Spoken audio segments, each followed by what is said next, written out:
How could this happen? Why?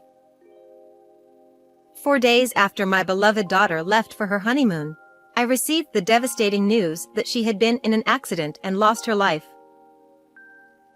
She had finally found a good person and was about to start a happy life. During the funeral, my son-in-law wept, saying he would never stop grieving. But something he said struck me as odd.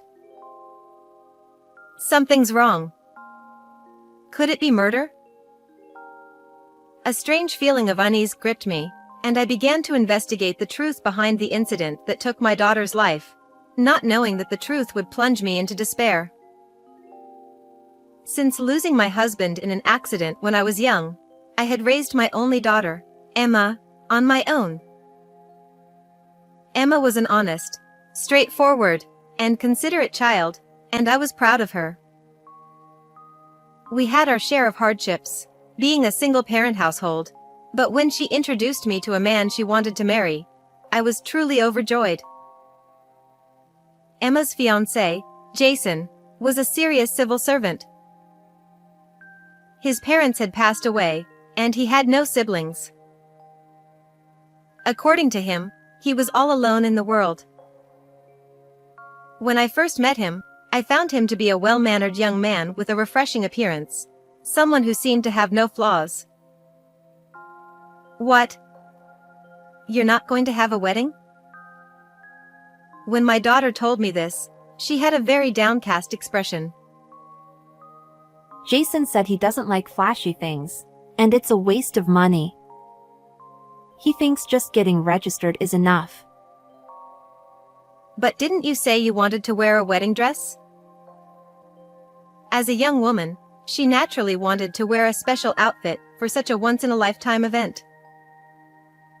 But just when they were about to get married, she and Jason had a disagreement. Jason says he wants to splurge on the honeymoon with the money we save. He really wants to travel abroad.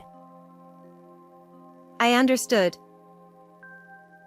If they want to enjoy both a sizable wedding and a trip abroad, the costs would certainly add up.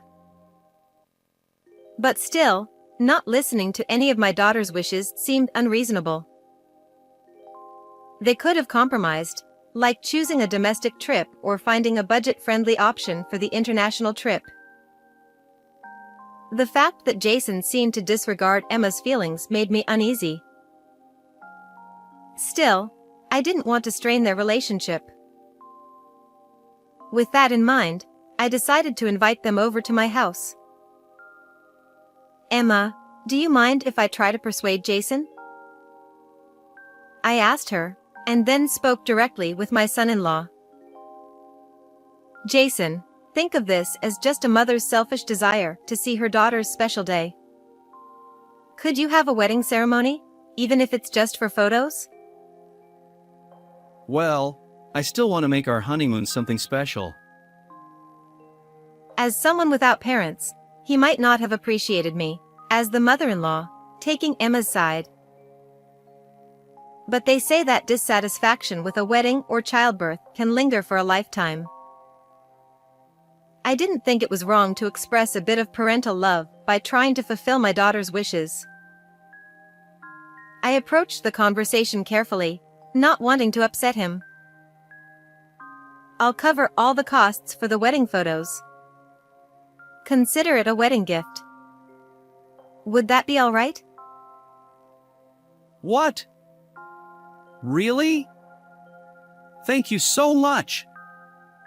I'm also happy to see Emma in a beautiful dress. The moment I offered to pay, Jason's initially dubious expression brightened considerably, and I couldn't help but smile wryly. Is he just practical? Or maybe a bit stingy? Despite my growing concerns about the future, the photo-only wedding was set. Emma got to wear 3 dresses she liked. Once they got started, Jason seemed to get into it as well, not minding the costume changes or different locations. In the end, it became a good memory for both of them, and I was glad I persuaded him.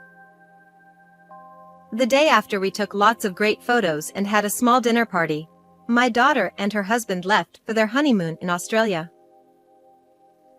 I'll bring back lots of souvenirs. Those were the last words I ever heard from her. What? What did you say? I received a sudden call from someone claiming to be with the local police, but their heavily accented English made me think it was a prank call. However, the person on the other end quickly passed the phone to someone else, who spoke fluent English and clearly informed me. Your daughter has died. It was 4 days after Emma and Jason had left. They told me that my daughter drowned while diving. Apparently, she had twisted her ankle while sightseeing the day before they were supposed to dive. Despite that, she insisted on going into the water because she was looking forward to it. I think, at some point, the call transitioned from the police to my son-in-law, but to be honest, I don't remember much from that moment. By the time I came to my senses, Jason had returned home. My daughter's body had been brought to the funeral home, and I was holding Emma's memorial portrait. Wearing mourning clothes, I found myself bowing and receiving condolences from one mourner after another. It was only then that I started to fully grasp what was happening right in front of me. Perhaps because I was in such a state, or maybe he felt the same, Jason hardly spoke to me until the day of the funeral. My sincere thanks to everyone for attending my wife Emma's funeral today. My son-in-law said, delivering the eulogy. His voice was flat, almost mechanical.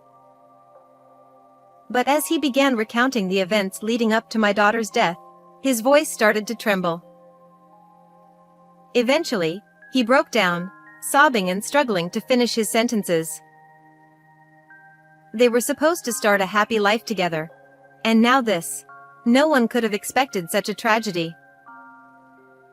Of course, it's understandable that he would react that way. But wait. At first, his speech seemed like the usual funeral remarks. Yet, something felt off to me. Later, as I spoke with some of Emma's friends who had attended the service, I noticed even more strange details. Friends were saying things like, I didn't know Emma was married. It's my first time seeing her husband. To my surprise, it turned out that Emma and Jason hadn't told anyone about their marriage, and they didn't share any mutual friends. Maybe they planned to announce it once the photos were ready? But is it really possible that no one knows Jason? There was a fair number of mourners at the funeral, but none seemed to be from Jason's side.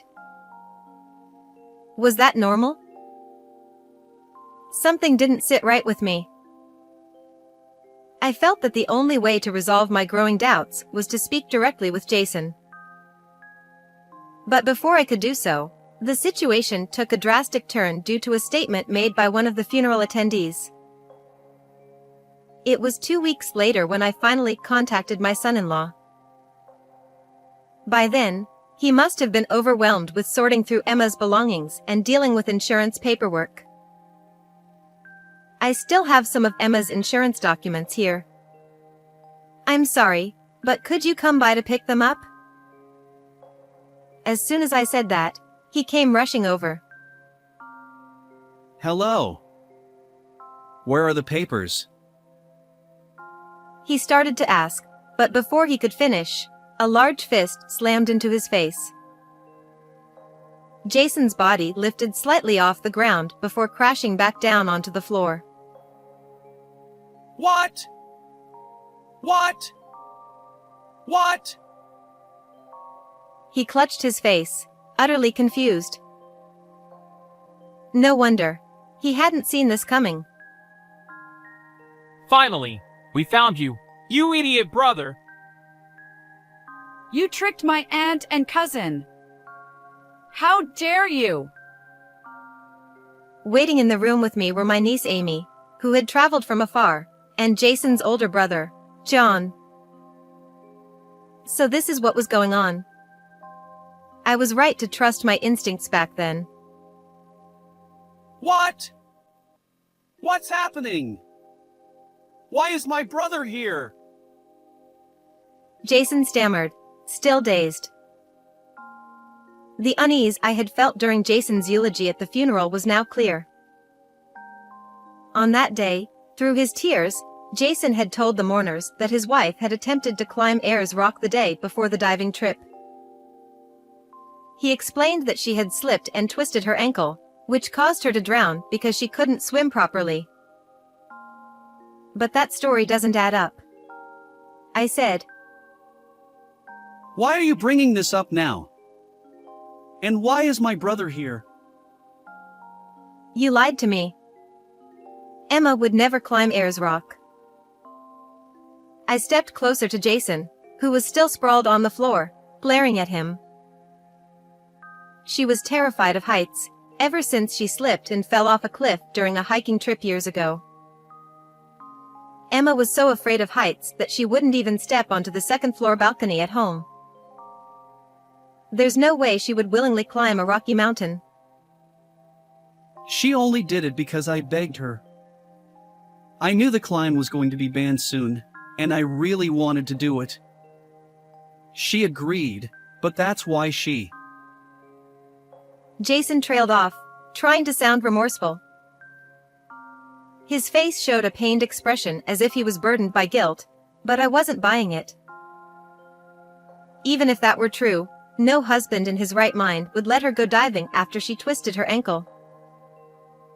My daughter had been a seasoned diver, well aware of the dangers of diving in poor physical condition. She wasn't foolish enough to take such a risk just because she was excited about it. And I don't trust you anymore, not after learning that I don't even know who you really are. Well, that's... I mean... Before he could stammer out more excuses, John grabbed him by the collar and forced him into a kneeling position. Ow! Ow! Ow!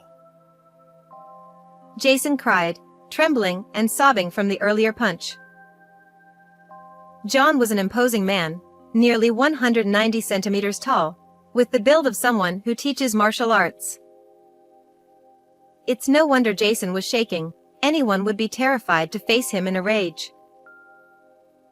But I didn't feel any sympathy for him. You're still up to your old tricks, huh? When did you become Jason? Your name is Jake. John shouted. So that's your real name? Who are you, really? Why did you deceive me and my daughter with a fake name? Explain yourself. Jason, or rather, Jake, avoided my gaze and refused to answer. Everything about him was a lie.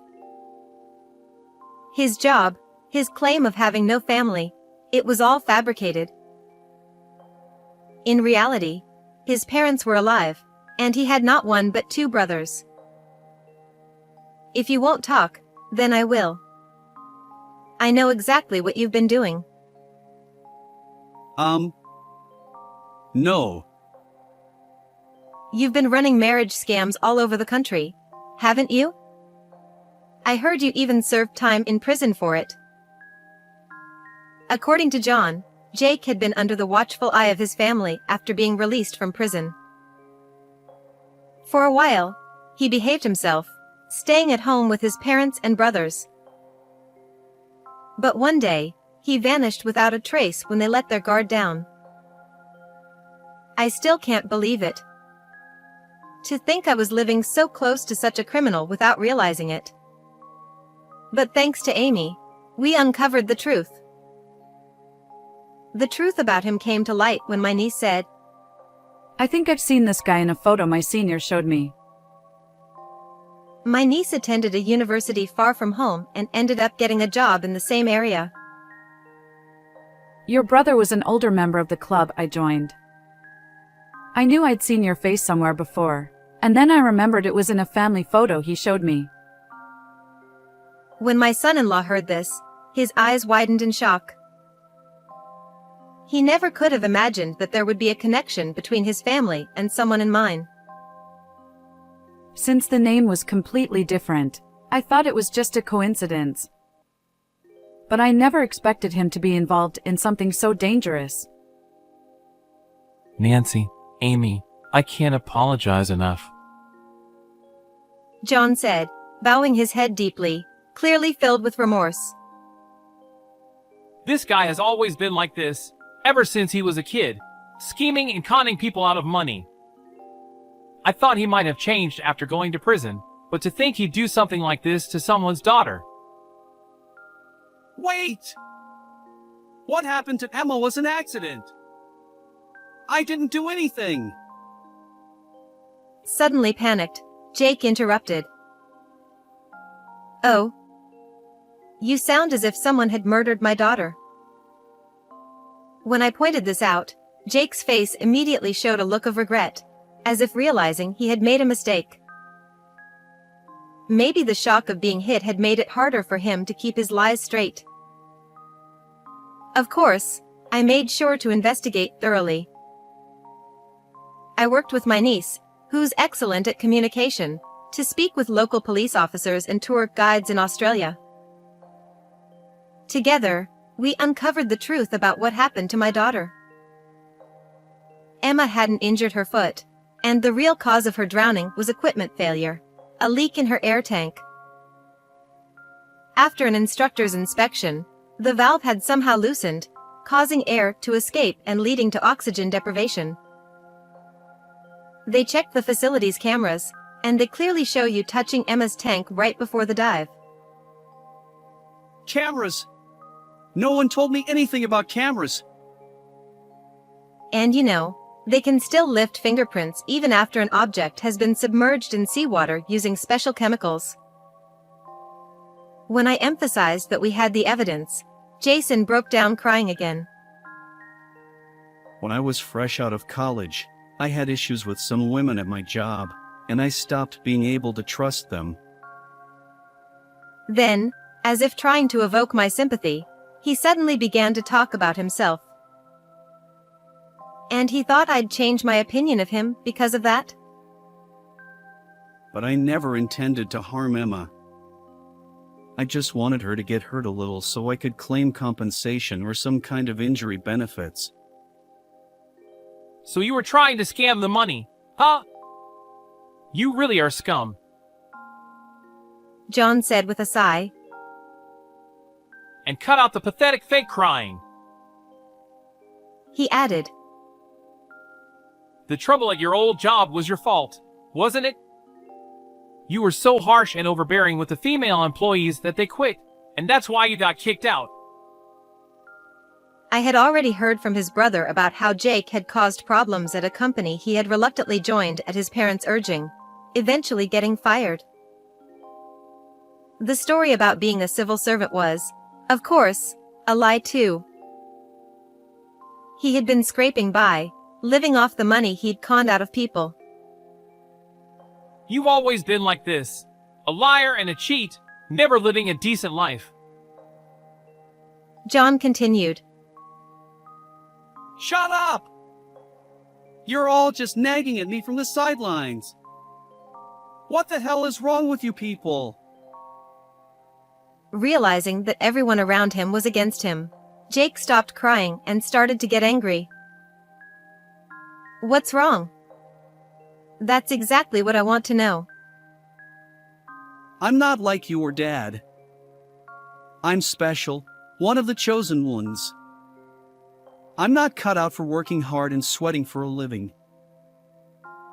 The absurdity of what he was saying left both John, Amy, and me at a loss for words. What's so wrong about wanting to make easy money? Jake continued. Is that all you have to say? I asked, glaring at him with a face full of anger. I didn't want to hear any more of his outrageous reasoning, but Jake was completely unfazed.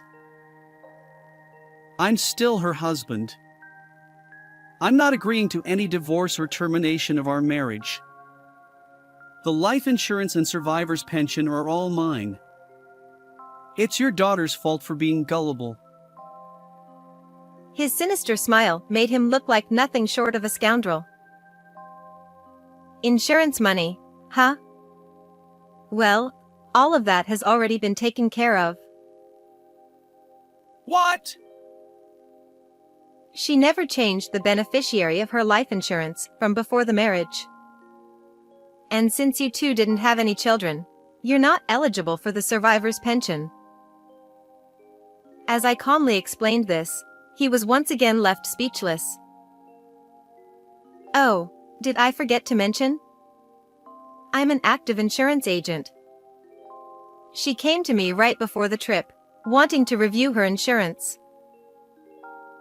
After helping her revise the beneficiary and coverage, I sent the two of them off on their trip, saying I'd handle the paperwork later. But just as I was about to finalize everything, the police contacted me, and I hadn't completed the process. Were you in such a rush for the money? But if you were planning to cash in on insurance, you should have at least checked who the beneficiary was before carrying out your plan. I didn't want to understand the mind of the person who took my daughter's life, but even from an outsider's perspective, it was a foolish and sloppy scheme. The insurance payout has already been deposited into my account. Damn it! This is your fault for dragging out the paperwork. Hand it over! It's mine! As he tried to approach me, demanding the money, John stepped in to hold him back. But at that moment, I reached my limit. My body moved on its own as I went to the bedroom, grabbed a bag containing bank card and credit cards, and hurled it at Jake's already bruised face. Oof! Ouch! The blow must have been excruciating, especially since it hit the already swollen area. But my daughter's pain and suffering were far worse. If you want it, take it, I said, my voice shockingly calm. Though I couldn't see myself, I imagined my face must have looked like a mask, devoid of any emotion. I don't need the insurance money or anything else. Just give her back to me. I slowly approached him, enunciating each word. Give me back my daughter. I could hear him swallow nervously. I've recorded your confession and called the police. You're heading back behind bars. You, damn it! You'll pay for this. Remember this. You won't get away with it. When I get out, I'll do it again. I'll send you to the same place as her. He was screaming and cursing, but John had a firm grip on his arms, so he couldn't move. Oh, I'm terrified. But you'd better remember this, I said. What? This might be the first time you've taken a life, but next time, it'll be national news. The families of all your previous victims will know about you. Outside, the flashing lights of the police cars were already visible. I'll never forget you. You'll be in my thoughts forever. And the people you've deceived and tormented, each one of them will remember you too. What? What are you talking about? I'll be satisfied when you receive your legal punishment. But what about the others? I wonder how many people bear a grudge against you. Even after all this, Jake still didn't seem to get it. Not everyone seeks revenge through proper channels. Whoever is waiting for you, be prepared to face it. Amy let the police officers in as I spoke. When your name, face, crimes, and sentence are all publicized upon your release, who knows what will be waiting for you? I saw the color drain from Jake's face as he finally grasped the meaning of my words. Perhaps, at that moment, he started to count the sins he'd committed. John held onto Jake's arm until the very end, and my son-in-law made no attempt to escape as the police dragged him away. Perhaps the fear of what awaited him had drained him of any will to resist. In the end, Jake was arrested, and his face and real name were broadcast nationwide as his crimes were exposed to the public. With countless additional charges piling up, he won't be out from behind bars for at least the next 10 years. Even if he does get out, he'll be greeted with hefty lawsuits and a lonely life ahead. It seems his habit of lying and playing the victim hasn't changed in prison, leaving him isolated and distrusted by everyone.